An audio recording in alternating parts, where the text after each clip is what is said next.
Hello, and welcome to Politics at Jack and Sam's, the podcast which scrapes you off the floor after a heavy weekend, gives you a nice cup of tea and some Alka-Seltzer, and then tees you up for the week ahead in British politics. Hello, my name is Sam Coates of Sky News, and with me, as always, is the great Jack Blanchard of Politico. And this week we are on Zoom because we are both in very, very random locations at opposite ends of the country. So where are you, Jack?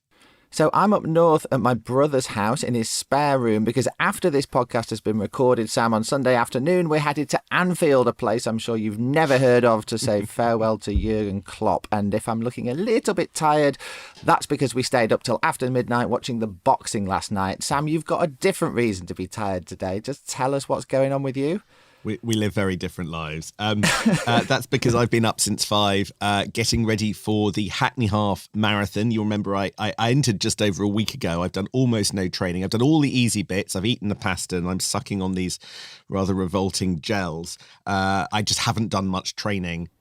All right, we've got lots coming up on the podcast this week. It is going to be an insanely busy week of British politics. The biggest moment, we think, from the government's point of view at least, will be the economic stats on Wednesday, which may reveal inflation has more or less returned to the Bank of England's 2% targets, and Tories are going to be cheering that one from the rooftops.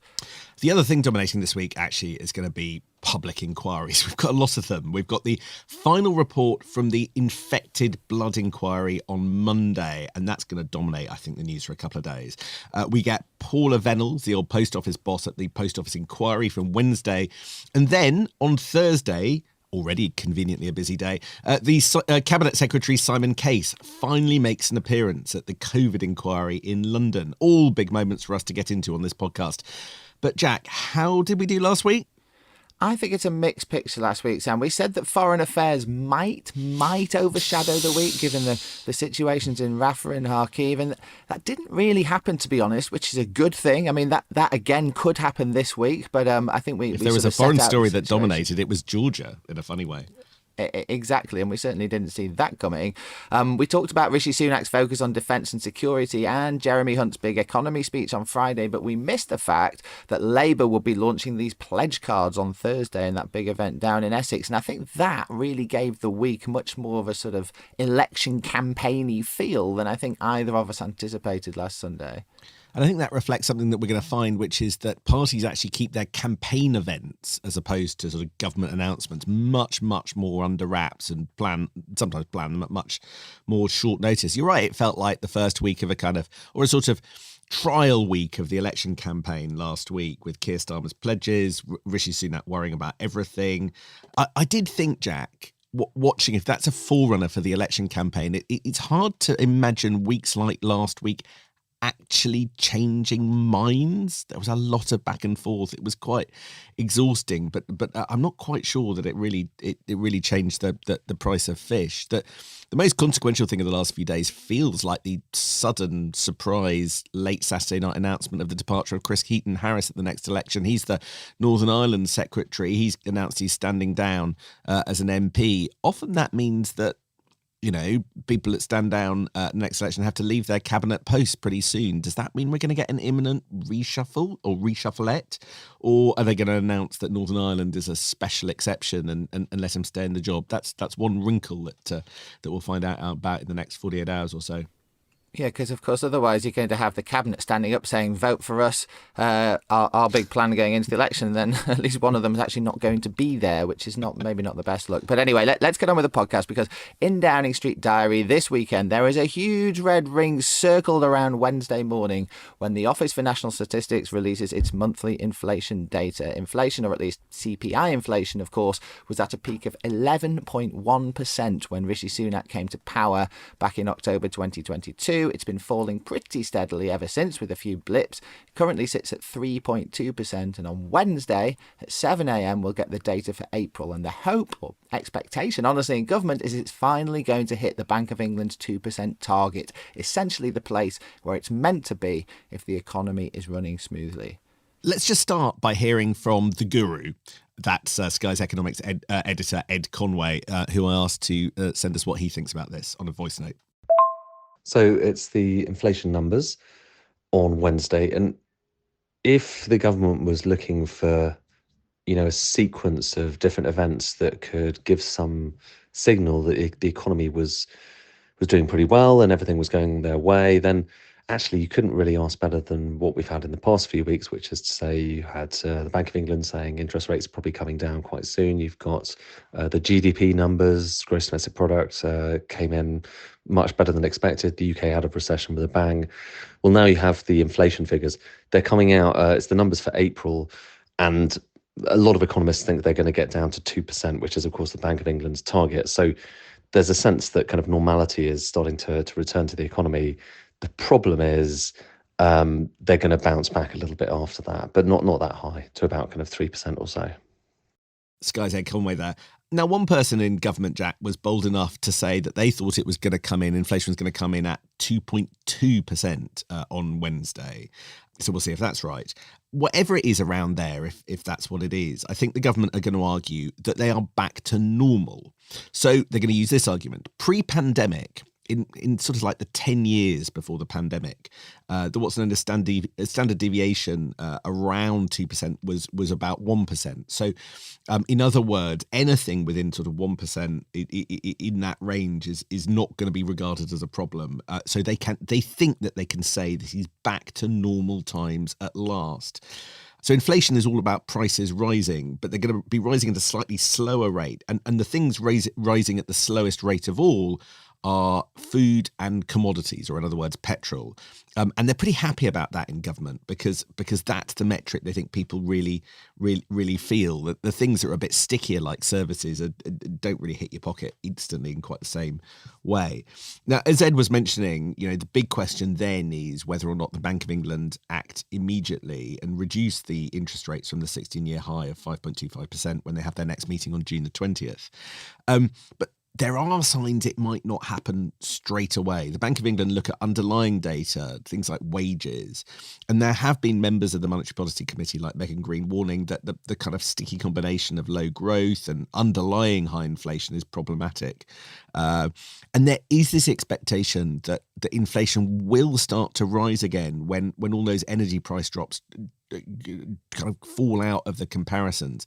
So there could be a little bit of bumpiness, even though the government is able to say it's back to normal.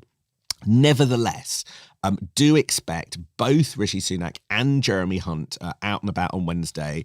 I understand Jeremy Hunt doesn't think it's a moment for blowing trumpets, but I think Rishi Sunak is determined to get some credit for this. And they'll, of course, be arguing that inflation has dropped because of tough decisions, which is code for resisting the tax cuts that the Tory right wanted, but Number 10 didn't do.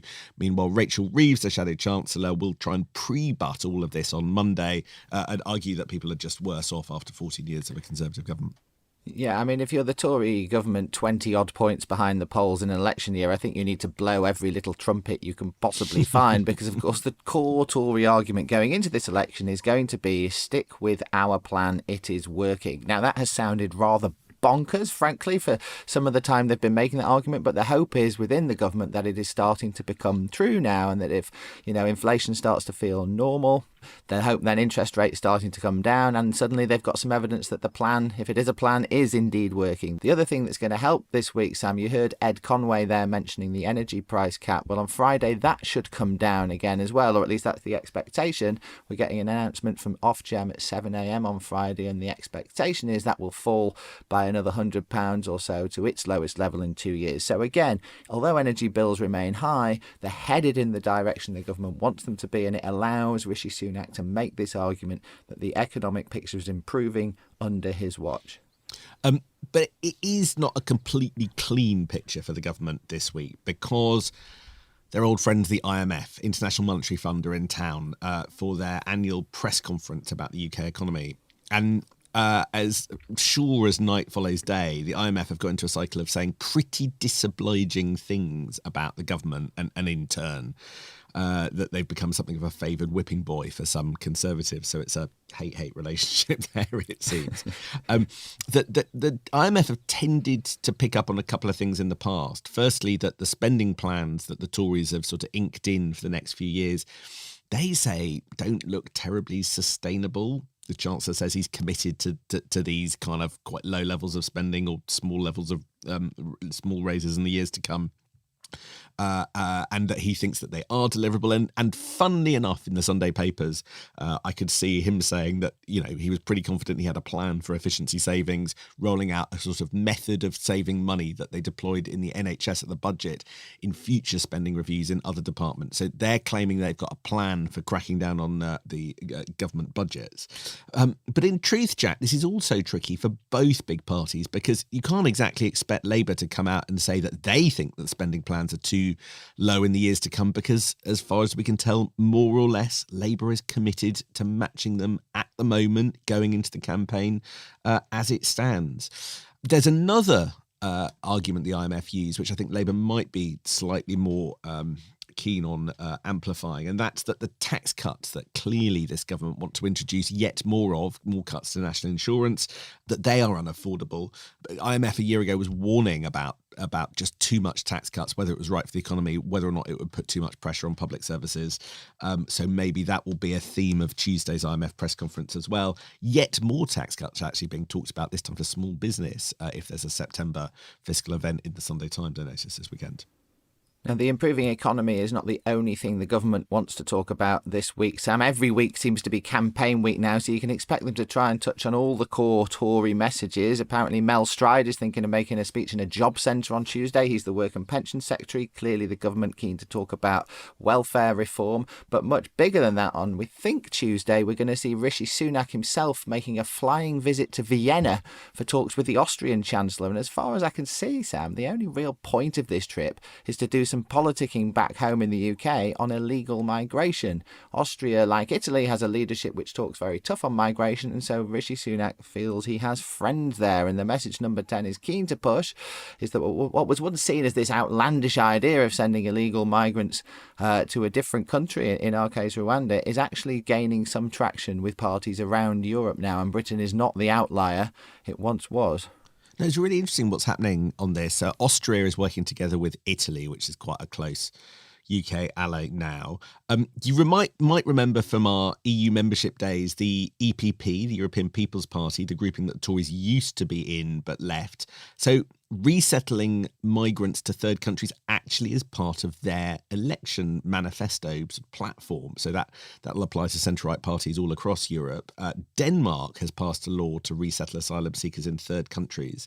And Number 10 haven't even been kind of particularly highlighting this. But there was a poll in the last few days by Ireland Thinks for the Irish Sunday Independent that asked whether the Republic or the EU should introduce a Rwanda-style policy for migration there. And it was pretty much even Stevens. 43% said no, but 40% said yes. Now, politicians in the Republic of Ireland are not biting on the Rwanda plan yet, but I was very struck. 4 out of 10 people seem to be attracted to this idea in that poll. And the reason we're going to hear about so much about this from Rishi Sunak this week, and not just Rishi Sunak, David Cameron is off to Albania this week as well, and he'll be obviously talking about the government's returns agreement with migrants from Albania. The reason the Tories want to talk about this so much is because they want to say, look, we have a plan for this. Okay, the flights aren't leaving yet, but they are expecting them to leave in the next few weeks. And Labour, of course, this is one of the few things where they've said, nope, we're going to scrap this government policy as soon as we come in. Tories want to paint Labour as out of touch on this, as not having a plan for illegal migration and opposing this deportation plan, which is actually being picked up by other leaders around Europe now. Instead, Labour have this thing called Border Security Command. It's a new body, and they announced it about a week ago. And it's their version of the plan to tackle small boats. They do want to stop the small boats, by the way. They just don't ever say it like that. But that is, when you press them, what they say their goal is, because it would be embarrassing to have them coming across the channel. Now, Tory cabinet ministers say that there's no difference between what happens at the moment and what Labour are saying they would do. By contrast, Labour say that this is a new body that would get £75 million of new funding on top of everything else that's already being paid for to stop the boats, and will, unlike the current system, coordinate investigations into people smugglers, process arrest, and do intelligence sharing. So whether or not the Border Security Command, which Labour want to introduce, and the existing Small Boat Operational Command are substantially different or basically the same, I think is going to be a long-running theme of the election campaign. The Battle of the Border Quongos. Can you wait for that? The other reason government very keen to talk about its big clampdown on illegal migration this week, Sam, is on Thursday we get the net legal migration stats from the Office for National Statistics, and they're not going to be great for the government because we know that legal migration is very, very high. We've had more than 1 million people move here over the past couple of years, or more people than moved away. And although the expectation, I think, is that net migration will be coming down on Thursday from where it has been previously, it's still going to be way higher than where the government wants it to be. And so it's a difficult story for the government to tell. They can say, yes, it's coming down, a bit like NHS waiting lists, but clearly nowhere near where they want it to be. It would be the perfect moment for Rishi Sunak to announce a further crackdown on students. You'll remember we did have last week the Migration Advisory Committee report on student numbers, which already showed a drop. There is a lot of pressure on government, a lot of pressure from Rishi Sunak on government to introduce a further crackdown. Clearly, some cabinet ministers like Gillian Keegan, as we said last week, are unconvinced and are campaigning against that. Tory MPs like Neil O'Brien campaigning for it. I think that's going to be quite a big deal this week. A couple of other things the government's going to want to talk about this week, which are also going to be a big deal. The report coming from the former Labour MP, John Woodcock. He's now a crossbench peer, as you know, Sam, who calls himself Lord Walney. This is a report onto political violence and extremism in the UK. It's been sitting on government desks for some months now, and we're finally going to see its publication this week. But we already know, because he said so, that one of the things it's going to recommend is banning, or at least clamping down on, some of the protest groups who've been behind some of the most disruptive protests we've seen in the UK over recent years. He's going to propose some sort of new category for prescribing extreme protest groups. And we're talking about people like Just Stop Oil here and Palestine Action. These are very political groups, but ones that Woodcock says frequently break the law. I don't think he's saying he'd necessarily make them illegal, but he would want to restrict their activities. Now, that's a very, very tense political charge for him to be making, and you can see that very quickly becoming a sort of like semi-culture war issue between the government and the opposition.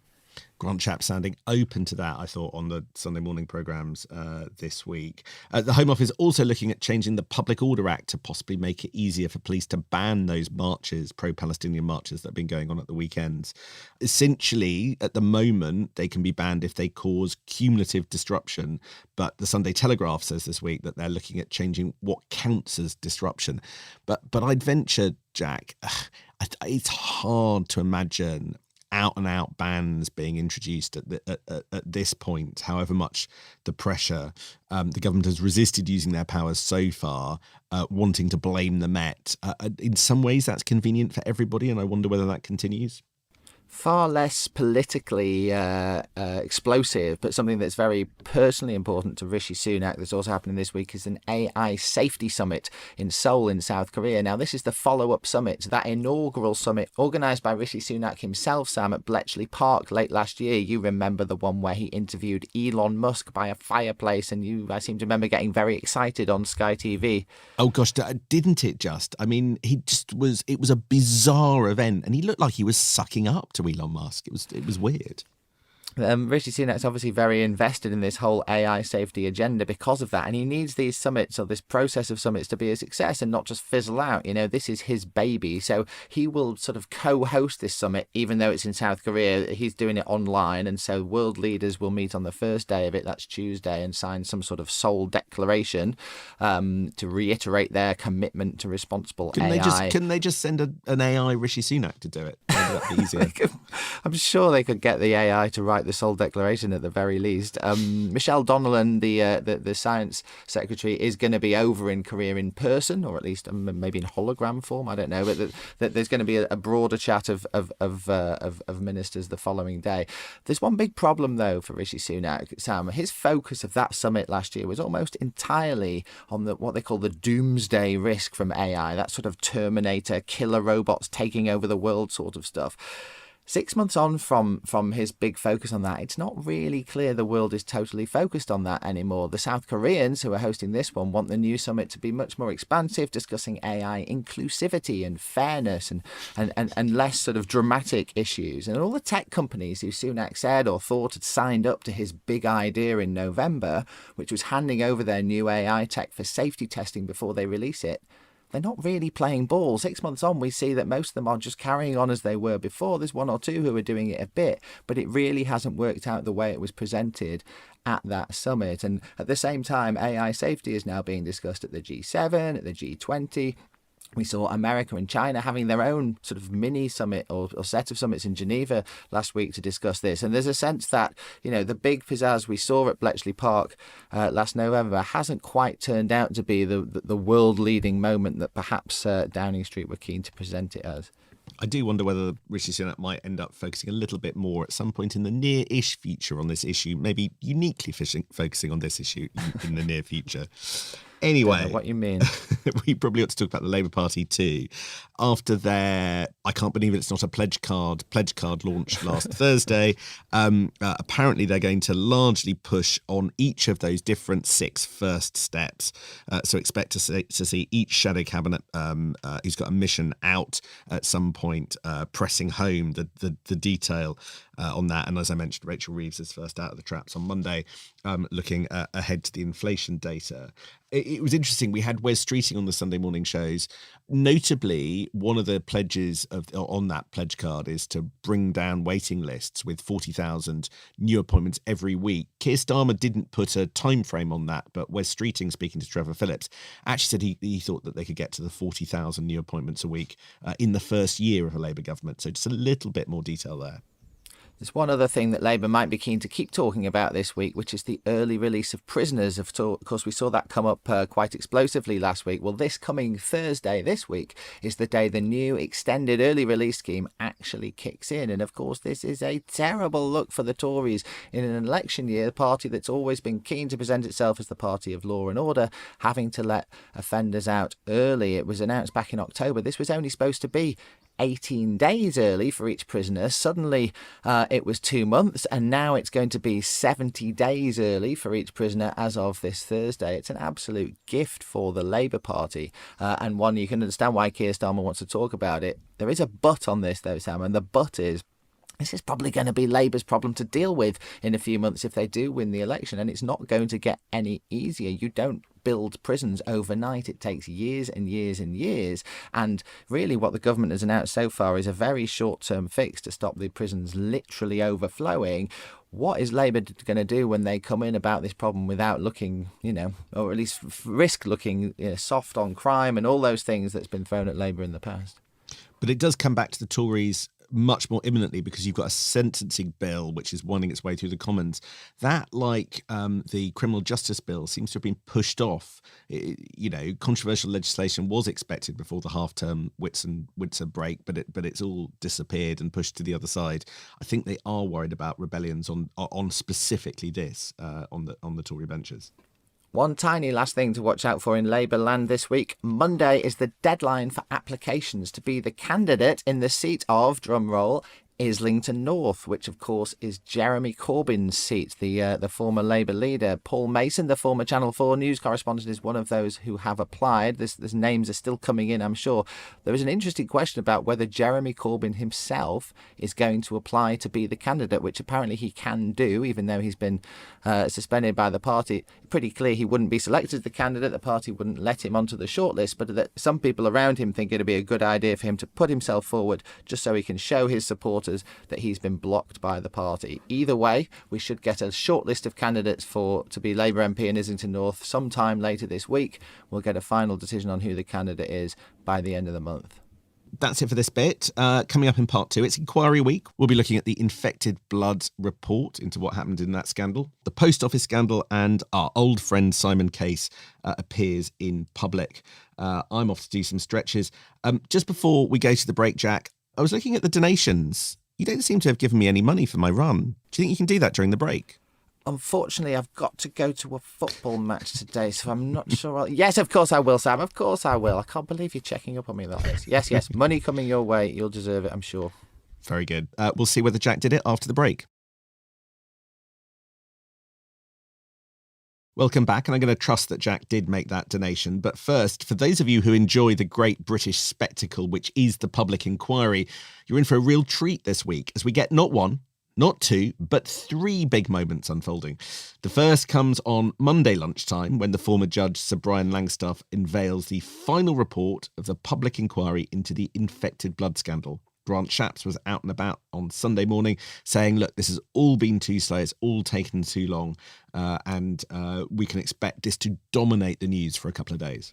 Right, so in case you've been hiding under a rock, this is probably the biggest treatment scandal in NHS history. After years and years and years of campaigning, a public inquiry was finally announced back in 2017. It took evidence between 2019 and 2023, and we get the final report on Monday. Something like 30,000 people in the UK during the 70s and 80s were infected with horrible illnesses like HIV and hepatitis C after being given contaminated blood products. So far, nearly 3,000 people are known to have died, that people are still dying every week. It has taken decades of campaigning to get to this point.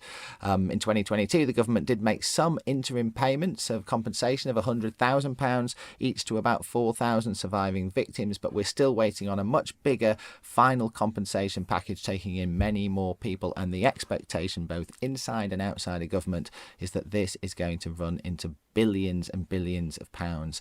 Ministers have agreed to support a Labour amendment that the final compensation scheme must be set up within the next few months.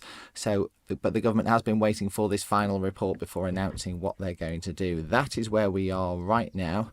I just want to start, Sam, with another voice memo. This one is from a journalist who really does deserve a moment in the sun this week. Caroline Wheeler, the political editor of the Sunday Times, has been campaigning on this issue for literally decades. Really unusually for a journalist, she has taken this campaign from paper to paper throughout her career. She's been following in the local and the regional press. She was at the Sunday Express campaigning for it there. Now she's at the Sunday Times, and she's managed to talk that paper into making it a front page issue as well. No journalist has spent more time with the victims of this scandal than Caroline. So I asked her to send us a voice memo on what they, the victims, will be watching for when this report is published on Monday afternoon. What the victims of this appalling tragedy want to hear on Monday when the public inquiry reports back is answers. They want to know what happened, how it happened, who made the decisions and why, and they want answers from every level, from the haematologists who are administering the treatments to the Whitehall mandarins who are assessing the risks, to the ministers and even the prime ministers who appear to have missed the litany of warnings about the potentially deadly factor concentrate products that were given to thousands of haemophiliacs during the 1970s and 80s. And ultimately, they want to know who was responsible for the cover-up that has stopped justice from being served and delivered for more than 50 years. From the government, what they want to hear is an apology, and I believe that will come around tea time on Monday from the Prime Minister in a statement to the House. They also want a comprehensive answer about how they now intend to make redress. Let's not forget that Sir Brian Langstaff, the chairman of the Infected Blood Inquiry, set out his final recommendations on compensation more than a year ago, and we are still waiting for a government response. I believe that will come on Tuesday, when we will finally see the detail on what will be a fairly substantial compensation package. My understanding is that it will be northwards of £10 billion in value. Caroline Wheeler of the Sunday Times there. Look, this is a really big deal, this inquiry, for Jeremy Hunt, Jack. It's a personal issue for the Chancellor because, partly because, and he was out and about talking about this in the papers on Sunday, there are a number of quite high-profile victims of the contaminated blood scandal in his constituency, and it became quite a big cause for him, starting back a few years ago when he was Health Secretary, and then he was the one, when Theresa May was Prime Minister, and I think he was Chair of the Health Select Committee, convinced Theresa May to set up the inquiry into this.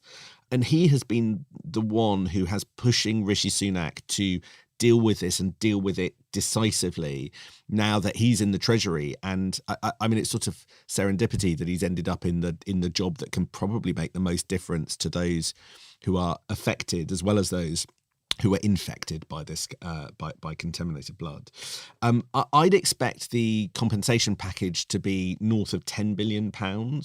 They're a little bit shy about putting precise figures on it because they say that they won't know until they know how many people have come forward, how the new body that handles the compensation payments is going to work, how many people are eligible, and that kind of thing. But there is one key detail, Jack, which is quite important from a cross-government point of view. It might sound in to some senses almost heartless, but the worry among bits of government is if you are suddenly spending £10 billion on compensation, quite rightly spending on compensation for victims of this, doesn't that take money away from other things that you might need to spend on, either departmental spending or very, very crudely and cynically, tax cuts ahead of the next election? And what I've been told over the weekend is that actually what they're going to do is they're going to basically account for this as a lump sum in order to avoid exactly that problem. So rather than this being additional borrowing every year over the next few years, which would affect what's known as the headroom in 5 years' time, which is the amount of money the Chancellor has to spend at budget time, they're going to turn this into a lump sum payment at some point fairly soon, so it doesn't do that and doesn't affect kind of the future capacity of the Chancellor to spend then, which probably means that the victims can get more. It isn't something that Labour are challenging. It doesn't seem to be hugely controversial, but that's the way they've gotten over the wrinkle of how to deal with of it not affecting future budgets. Obviously, the scale of this scandal and the scale of the compensation package means, as you say, it is going to dominate the news on Monday and probably Tuesday as well. It's not a massively political issue in the sense that the parties basically support what's going to happen and they're not really going to be slinging mud at each other particularly, but it is going to overtake everything on Monday and Tuesday. You heard from Caroline, there'll be a statement from Rishi Sunak himself in the Commons. We'll hear from the families at a press conference. We'll see this compensation package potentially on Tuesday, and it is going to take over everything. And seamlessly, Sam, as soon as that starts to move off the news agenda, the next public inquiry is going to take over the news agenda, and that is the Post Office inquiry on Wednesday.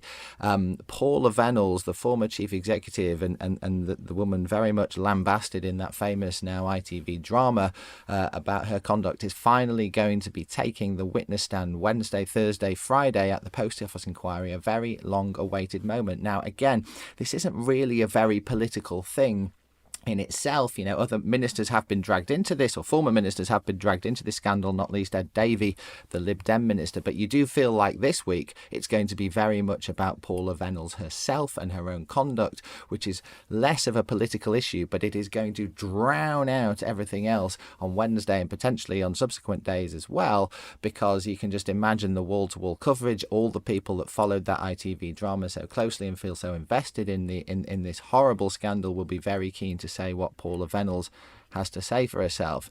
What that means, is that she might just overshadow a third public inquiry moment, and that overshadowing, I suspect, is going to be welcomed with open arms by the man taking the witness stand at the COVID inquiry on Thursday, and that is your friend and mine, the Cabinet Secretary, the top civil servant in the land, Simon Case, who's up finally to talk about COVID on Thursday morning.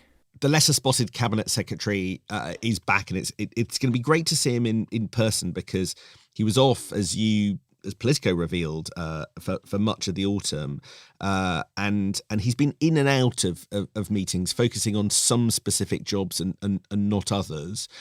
My understanding is that the rest of the top of the civil service, the kind of officials in grey suits, are quite keen now that he stays in job until the other side of the general election and a few months. Just too much constitutional upheaval in one time is never regarded as good. Mandarins don't like a cabinet secretary going too close to an election moment. So he is our guy running the civil service, and he's here to stay for some time. So it's going to be interesting to hear from him.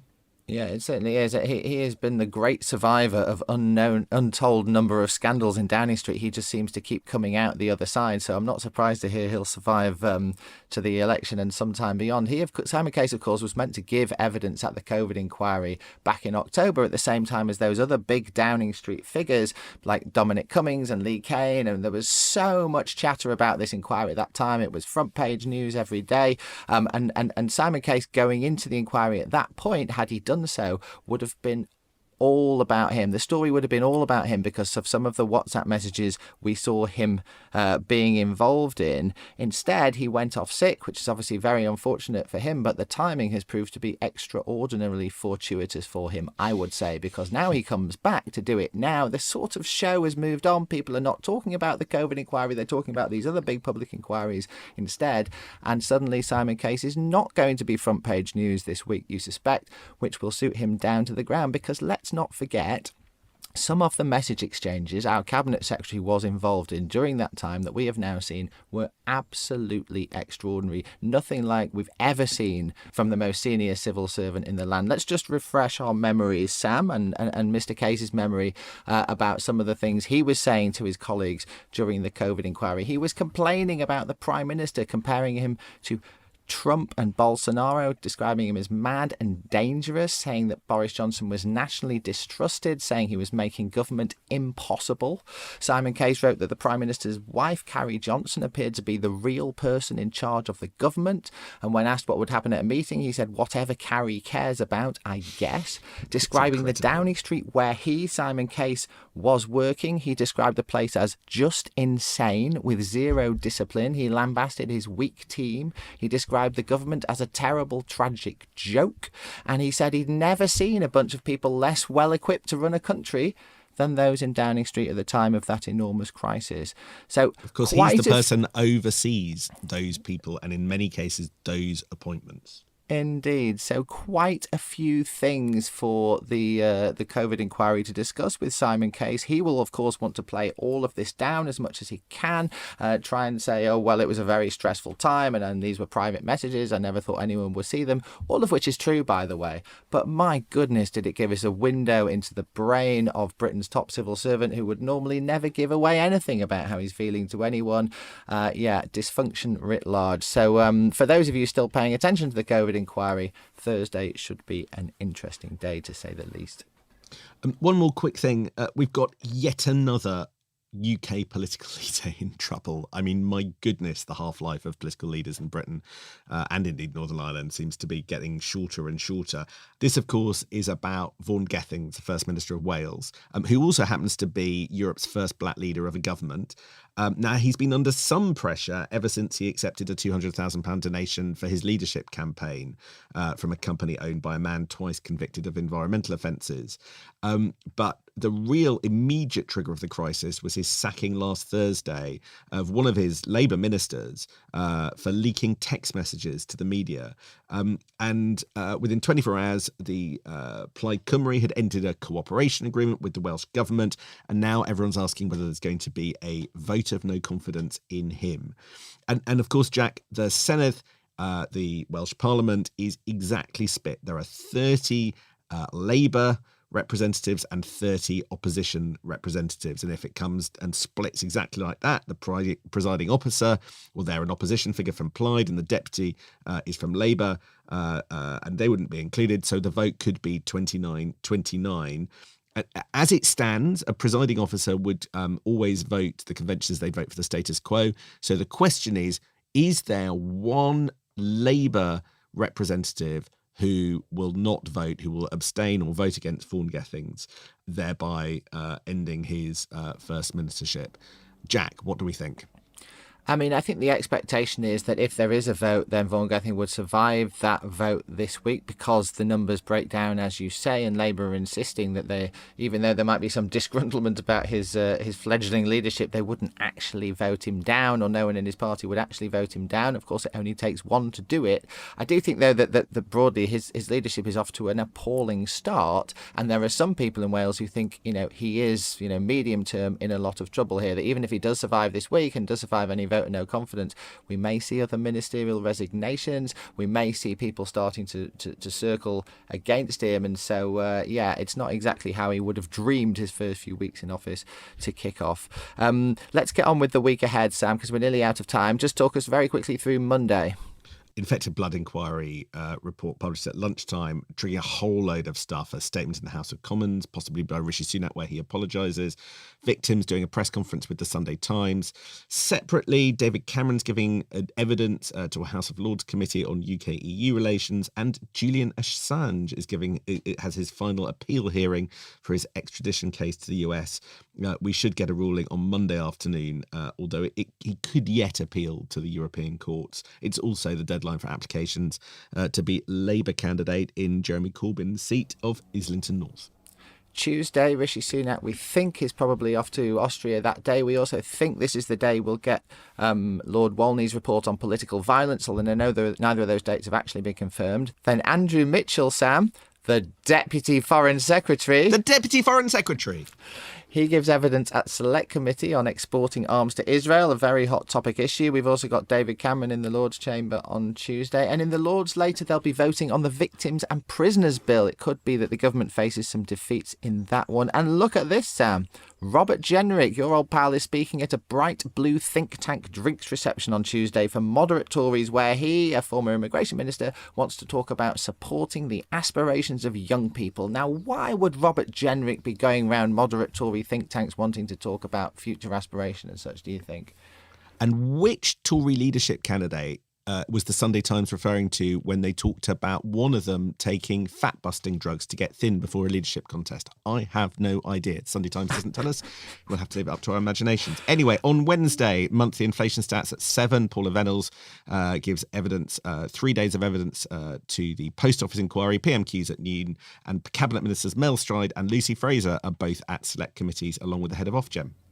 Thursday, we get those net migration stats at 9:30 in the morning. As mentioned, it's Simon Case's big day at the COVID inquiry. Don't forget to watch, because, of course, he'll want you to watch that one. And then on Thursday afternoon, Parliament rises for the Whitsun recess. MPs are off the week after next, and so there'll be no Parliament sitting from Thursday. And on Friday, it's the Ofgem price cap announcement and the 5th-year anniversary of Theresa May's resignation. Gosh, doesn't time fly?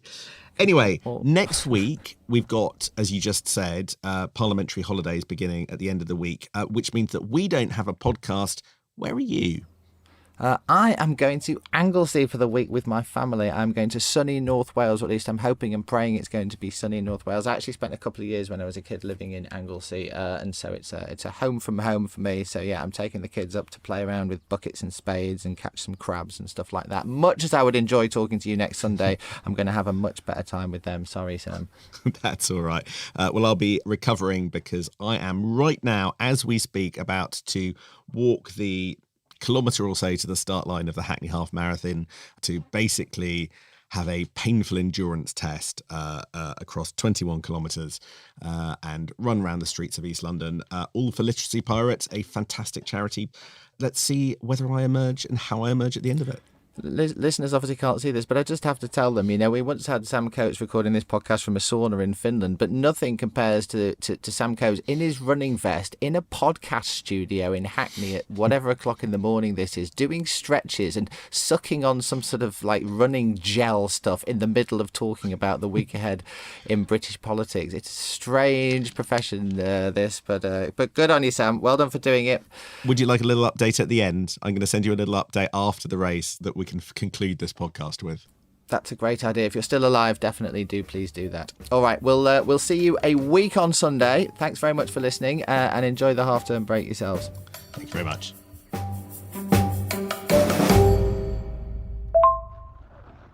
Oh my God, that hurt, but my goodness, it was worth it. I've just finished the Hackney Half and managed to do it in under 2 hours, which is brilliant. Powered through despite the training deficit and the blood. I won't really explain why, but it was as painful, every bit as painful as I feared. But nevertheless, the crowds were brilliant, and I'm very pleased to have done it.